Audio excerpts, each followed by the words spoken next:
할렐루야.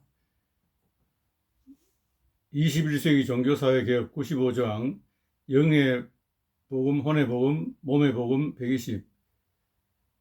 다시 말해서 영적 산업혁명인 이 강의한 3강을 시작하겠습니다. 2강에서 사람의 영혼육은 성부, 성자, 성령이 삼위일체듯이 우리 영혼육도 삼위일체다. 그래서 이 영이 구원받고 혼이 구원받고 몸이 구원받는 것이 복음인데, 이 복음을 증거하는 것은 말씀의 척도, 말씀의 영적 의미는 숫자에 있는데 그 수의 척도를 따라 증거한다는 겁니다. 2는 생명연합, 3은 삼위일체, 영혼육이 삼위일체고, 영혼육이 삼위일체뿐만 아니라 하늘과 땅, 바다, 기체, 액체, 고체도 삼위일체고, 어머니, 아버지, 자식도 삼위일체입니다. 그래서 이 창조의 모든 우주 만물의 창조의 원리가 삼위일체로 된 것이고, 사는 진리의 변증, 예수님이 사복음서로서 예수님의 복음을 동서남북에서 증거했듯이 이스라엘 백성들이 시내산에서 성막을 중심으로 세 지파씩 동서남북으로 진을 쳤습니다. 5는 7중 복음과 5대 신앙, 5대 제사가 의미하는 것은 5의 책임입니다. 우리는 예배는 우리가 행할 것은 하나님 앞에 충성하는 예배 신앙, 예배로서의 신앙을 5로 표현하고 있고, 6은 인간의 숫자인데 1이 부족하는 숫자입니다. 그래서 1이 첨가되면 땅에서 완전 숫자 7이 됩니다. 그래서 7대 절기가 이스라엘 백성들이 7단계의 영적 성숙을 이루어 가나안 땅에 들어가야 됩니다. 그런데 사람들이 4단계나 5단계나 안 되느냐? 방금 이야기했듯이 4는 진리의 변증이고 5는 책임의 숫자고 7이 땅에서 완전한 숫자. 데살로니가전서 5장 23절에 5장이니까 5 책임을 다해서 이 생명연합을 통해서 영혼 몸이 평강의 하나님이 친히 너희를 거룩하게 하시고 온 영과 혼과 몸이 주님 강림하실 때 흠없게 보존되기를 간구하노라.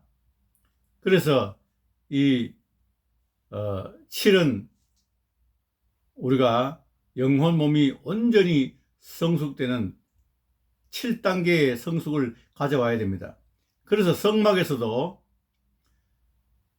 7단계 성물, 성만문과 그 다음 변제단과 물두멍과 성소에 들어가서 진설병과 정금등대, 그리고 분향단, 그리고 지성소에 들어가서 법궤, 7단계의 영적 성숙의 단계를 거쳐야 됩니다.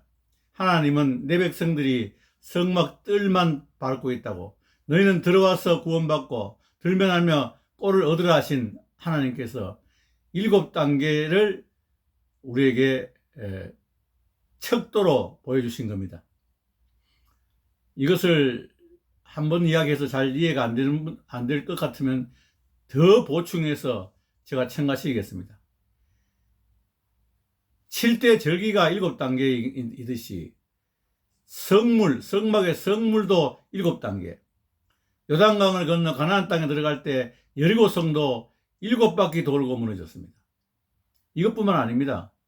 갈멜산에서 바알 선지자 450과 아세라 선지자 제사장 400명, 850명과 영적 전쟁을 할 때도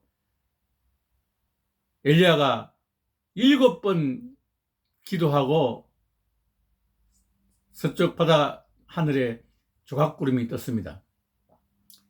이것뿐만 아닙니다. 나만 장군도 7번 물에서 요단강에서 들어갔다 나왔을 때 자기 병을 치료받았습니다. 오늘 이 구속사의 로드맵에 우리는 모르고 실수할 때 회개하고 자백하면 하나님은 긍휼과 사랑이 많으셔서 우리를 또 용서하시고 또 새롭게 하십니다. 모세가 시내산에서 이 7단계의 체험을 하나님께 하고 하나님께 제사법과 민법을 받아서 예배법을 받아서 내려올 때 그들이 애굽에서 우리를 이까지 구원한 하나님은 우리 하나님은 금송아지라고 금송아지를 섬길 때 모세가 하나님께 기도하고 그 백성들에게 하나님 편으로 돌아오라. 그래서 많은 사람들이 그 금송아지를 버리고 하나님 편으로 돌아왔지만은 끝까지 금송아지를 놓고 부적 뛰면서 금송아지가 축복이라고 뛰는 사람들은 레위인에 의해서 3,000명이 죽었습니다. 이는 신약시대에 베드로가 한 번 설교에 3,000명이 구원받는 것과 대비되는 것입니다. 우리가 개인적인 실수는 용서받지만은 하나님의 절대적인 구원 섭리에 따라 로드맵에 잘못된 것을 실수를 하지 않도록 주의를 해야 됩니다. 그래서 이 로드맵을 가지고 이제 이 영적 산업혁명 시대, 지금 시대를 갖다가 영적 산업혁명 시대랍니다. 종교개혁은 한마디로 이야기하면 산업혁명입니다. 이 산업혁명은 종교개혁은 칼빈이나 루터만 한 게 아니고 이스라엘에서도 남유다에는 8명의 선한 왕이 있었고 그 중에 특별히 히스기야 왕과 요아스 왕은 크게 종교개혁을 한 대표적인 왕입니다. 또 이스라엘 백성들이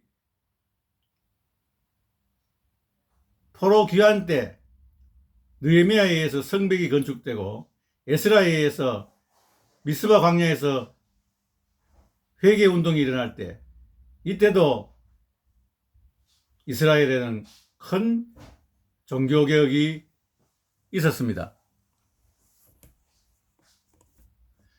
산업혁명을 조금 알아야 이 영적 산업혁명의 이해를 도울 것 같아서 산업혁명을 간단하게 한번 소개하겠습니다.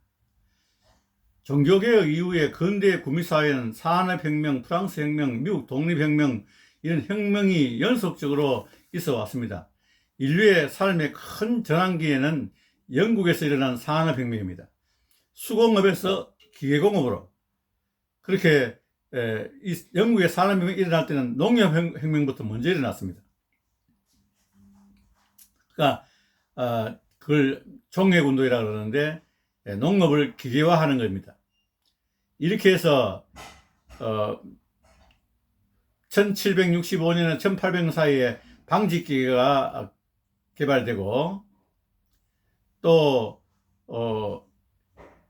이 석탄과 광산업에까지 자극제가 되어서 전기기관차가 등장한 것이 1850년까지입니다. 이렇게 해서 방직기계 발명과 전기기관 개발이 산업혁명의 시초가 된 거예요. 그러나 이 영국의 산업혁명이 이제 1860년대 오면 전 세계적으로 세계 자본가들에 의해서 자기 나라의 산업 발전에 영향을 주었습니다. 이런 산업혁명은 교회에서는 어떤 일이 일어나느냐면 이 19세기 초에 그러니까 1800년대에 시작할 때 인구가 갑자기 급속하게 늘어났어요.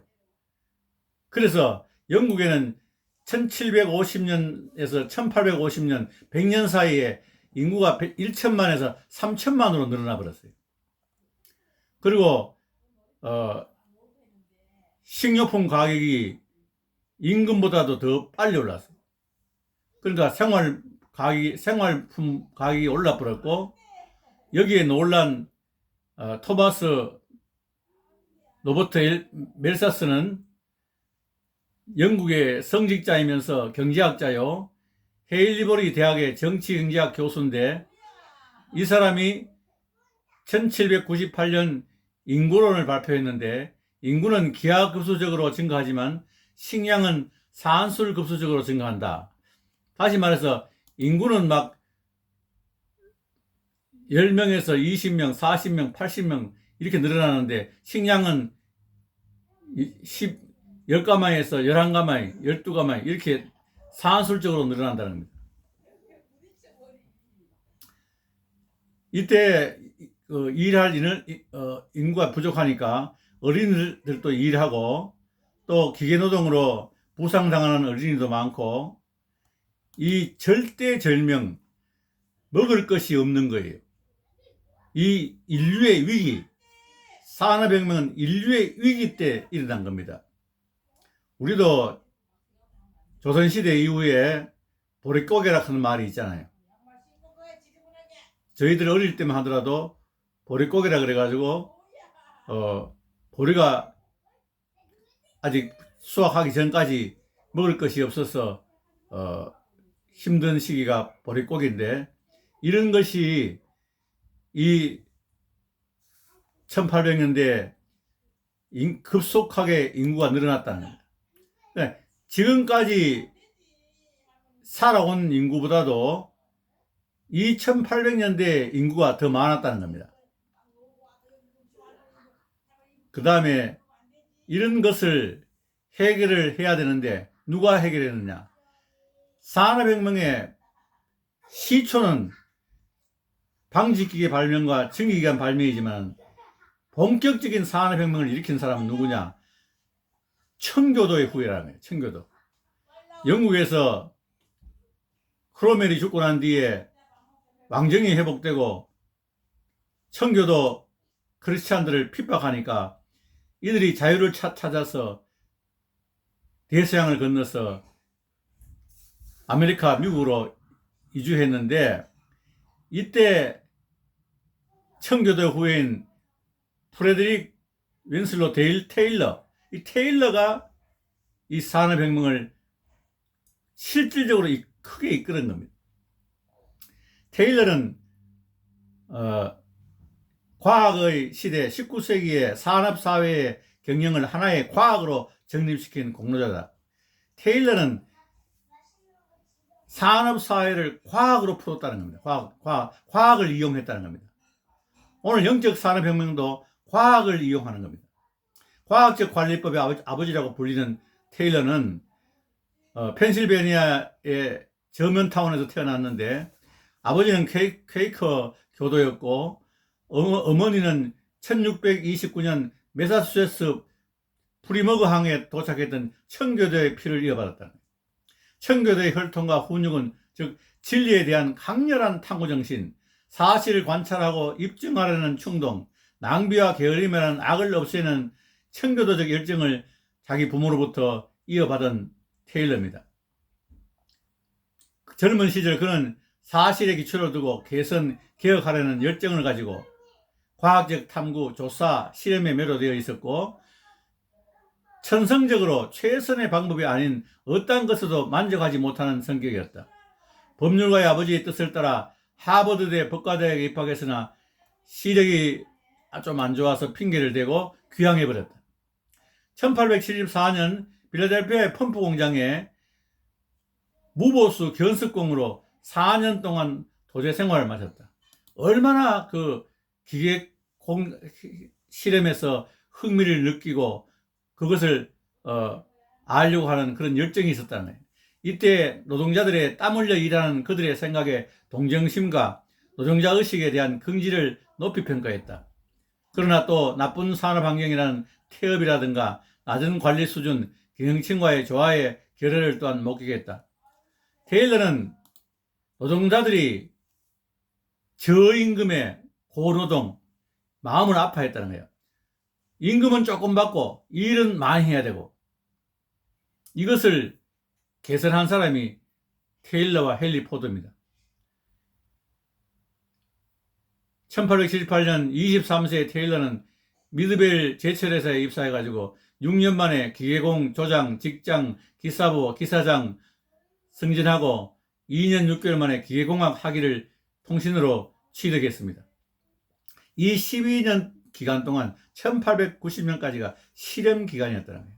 그러니까 직장에서 가장 우리가 사람들이 말할 때 공무원이라 하잖아. 공무원에서 출발해가지고 조장되고 직장되고 기사부 되고 기사장 되고 계속 이렇게 밑바닥에서부터 출발한 사람이에요.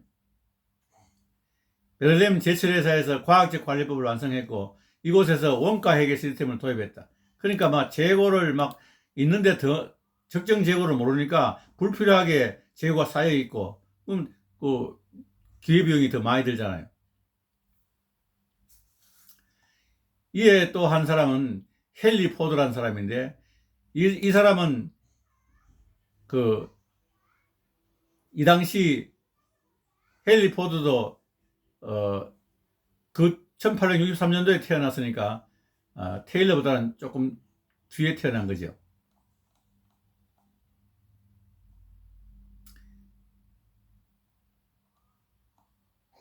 그래서 헨리 포드는 이 부자들의 놀이객감, 다시 말해서 자동차가 부자들의 놀이객감인데 이 사람은 모든 사람들이 5%만 자동차를 탈 수 있고 95%는 자동차를 못 탄다는 거예요. 그러니까 이 헨리 포드는 테일러처럼 또 95%에다가 자기 마음을 쏟은 거예요. 이 95%들을 섬길 수는 없느냐. 이 95%에게 95%는 수억을 들여가지고 자동차를 탈 수 없으니까 95%의 고객들에게 봉사정신으로 다 자동차를 탈 수 있도록 할 수 없느냐. 그래서 오늘 이 헨리 포드는 포드 시스템이라는 종합적 관리 체제를 만드는 사람인데 대량 생산의 체계의 초석이 되었다는 겁니다.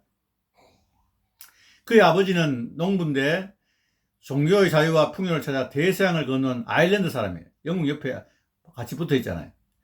6남매의 장남으로서 자기 아버지가 1876년 시카고에 열린 독립 100주년 기념관에서 박람회에 갔다 와서 기계관에 대한 이야기를 상세히 해주자 테일러의 가슴은 불타오른 거예요.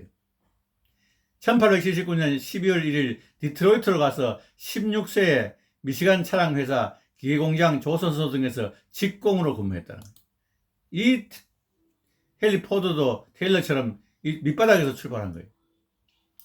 아버지가 또 계속 고향으로 돌아오라고 권유해서 일시 고향에 돌아와서 결혼도 하고 했으나 이 산업화의 그 시대의 요구에 동참하고자 하는 욕망을 억제할 수 없어 1891년 28세에 다시 디트로이트로 돌아가서 에디슨 전기회사에 들어가서 자동차를 만들기 시작한 거예요.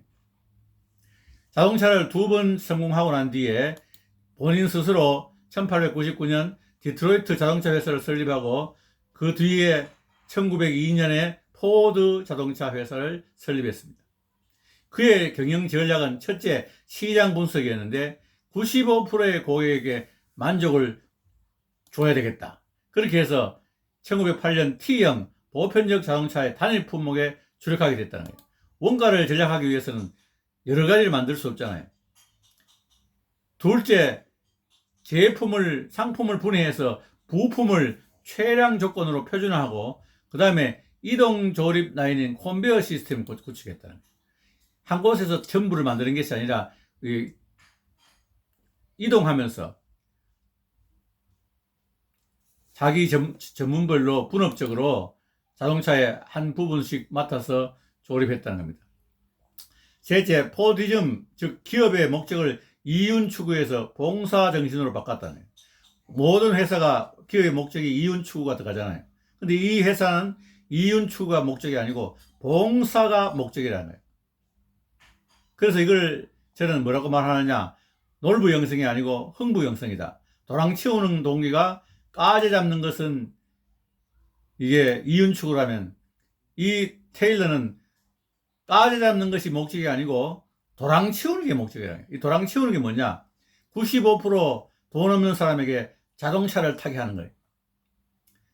이 헨리 포드는 일화에 이런 말이 있어요. 아일랜드 수도 더블린에 갔을 때 한 과원 건립에 그 요청을 받고 2,000파운드를 약속하고 돈을 냈어요. 근데 기자가 그 신문에 기사를 내면서 2,000파운드를 갖다가 2만 파운드라고 잘못 발표해 버렸어요. 그래서 과원에서 정정 보도를 하게 하겠습니다, 죄송합니다 고 정중히 사과할 때, 포드는 이런 일을 하나님이 허락한 것이 아니겠느냐, 내가 부족한 18,000파운드를 더 내겠다. 그러나 단 과원 정문에 과원을 세웠을 때 하나님 뜻으로 세워진 과원이라는 표지를 붙이라고 했습니다. 포드는 실실한 크리스찬으로서 진정한 봉사 정신과 섬김을 실천한 사람입니다. 이와 같은 포티즘 지도 원리는 저가격 고임금의 원리, 그러니까 제품은 싸게 만들고 소비자들은 싸게 사고 그 일하는 종업원들은 임금을 많이 주는 원리, 동시관리와 최저 생산비의 원리로서 제품 및 작업 공정의 단순화를 시키고 심플리피케이션을 시키고 부품의 표준화를 시키고 스탠다이제이션을 시키고 작업 수단의 전문화, 스펠라이제이션을 시켰다는 겁니다. 생산의 표준화의 컴페니 시스템에 의한 이동식 조리법을 도입한 것입니다.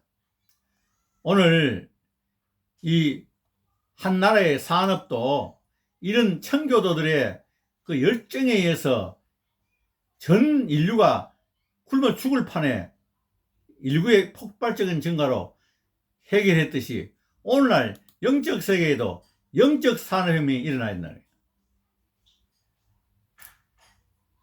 지금 21세기의 종교사회 개혁 95조항 영의 복음, 혼의 복음, 몸의 복음 120을 외치면 어쩜 이 산업혁명 시대에 1800년대 초에 인구가 지금 살아온 인구보다 많았다는 거 아까 이야기했잖아요. 지금 인류의 출발부터 가장 큰 걸림돌이 뭐냐, 과학이 걸림돌이었어요. 옛날에는 성경에서 창조를 말하면 과학자들은 진화론이다. 우리가 교회에서 창조론을 배우고 학교 가면 진화론을 배웠잖아요. 원숭이가 진화하여 사람이 되는데 중간 단계의 유전자를 찾지 못한다고 창조과학자들이 변증하여 해결했습니다. 즉, 이 진화론은 누가 해결했느냐? 크리스찬 창조과학자들이 이걸 과학으로 해결했다는 거예요. 옛날에는 과학이 걸림돌이 됐지만 지금은 과학이 우리를 도와주는 견인차 역할을 한다는 거예요. 제가 말하는 온전히 거룩하게 된다는 영혼 몸의 복음도 루터가 믿으면서 믿음으로, 홍해에서 요단강 믿음으로, 오직 믿음 순종으로, 복음에는 하나님의 의가 나타나 우리 영은 죄를 짓지 않는다. 지금은 과학자들이 창조과학이 나왔지요. 2003년도에 후생 유전약이 유전자 지도가 2003년도에 밝혀졌어요. 그리고 후생 유전학, 양자학 등이 나와서 과학자들이 성경의 말씀의 믿음을 증거한다는 거야. 옛날에는 걸림돌이 됐는데 지금은 성경 말씀을 우리가 잘 모르는 것을 알도록 해준다는 거예요. 영의 믿음이, 루터가 말한 영의 믿음이 우리 눈에 안 보이니까 영에 믿는데 혼에 어떤 영향을 미치는지, 혼의 몸에 어떤 영향을 미치는지 잘 몰랐는데, 이젠 후생 유전학이 나와가지고 영으로 믿을 때, 즉 마음으로 믿을 때, 하트 믿을 때 혼에도 변화되어서 혼이 구원을 받는다는, 혼의 구원은 혼의 복음이에요. 천국 갈 때 영만 가는 게 아니고 혼도 영에 교합돼서 가고 몸도 변화체로 천국 가는 거예요. 그러니까 영혼 육의 영의 복음, 혼의 복음, 몸의 복음인 거예요. 이런 진리를 누가 밝혔느냐? 신앙적으로는 막 설설 그래가지고 여러 사람 이야기가 나오는데 과학자들이 창조과학과 후생유전학, 양자학으로 다 밝혀졌다는 거예요. 이제 우리가 이 사이버 시대에 미디어를 이용해서 모든 인류 문명의 과학을 성경에 주목시켜서 제가 내일 이 한국기독교 사이버 미디어 신학교에 계절학기에서 경영사를 해야 되는데 이 이야기를 하려고 그래요. 지금은 미디어 시대에 정말 테일러와 포드가 그 기능공부터 처음부터 무보스로 견습공으로 그 도제 훈련을 받으면서 인류를 사랑하는 그 마음이 오늘날 이 산업사회, 영적 산업혁명 시대에 예수 믿지 않는 많은 사람과 또 예수 믿는다 하더라도 이런 과학을 말씀에다가 증거로 사용하지 못하니까 우리가 확신이 없잖아요. 그래서 하나님이 주신 수명 120세가 유전자가 살도록 만들어 놓은 유전자가 있다. 말씀대로 순종하면 그대로 된다. 지금 의학이 다 밝히고 있어요. 이게 책이 21세기 종교사회개혁, 영예복음, 혼예복음, 몸예복음 120입니다. 이것은 국내에 한 7, 8분의 학자, 외국 학자 한 10명 모두 여기에 다 들어있고 영과 혼과 몸이 어떻게 말씀에 따라 움직이며 세상 심리학이 성경적 심리학과 어떻게 다른지 그런 내용들이 여기 다 나와 있는 거예요. 오늘 이 강의를 세 번째 강의로서 이 추이를 지켜보려고 합니다. 이것이 이런 과학이 120살까지 살도록 유전자를 만들어 놨구나. 이렇게 증거하는 것을 사람들이 어떤 반응을 보이는지 제가 잠시 동안 지켜보고자 합니다. 네이버에 책 제목을 검색해 보시고 교보문고에 검색해 보시면은 이 책을 온라인으로 구입하고 집에서 무료 배송으로 받아볼 수 있습니다. 감사합니다. 오늘 상강의를 이것으로 마치겠습니다.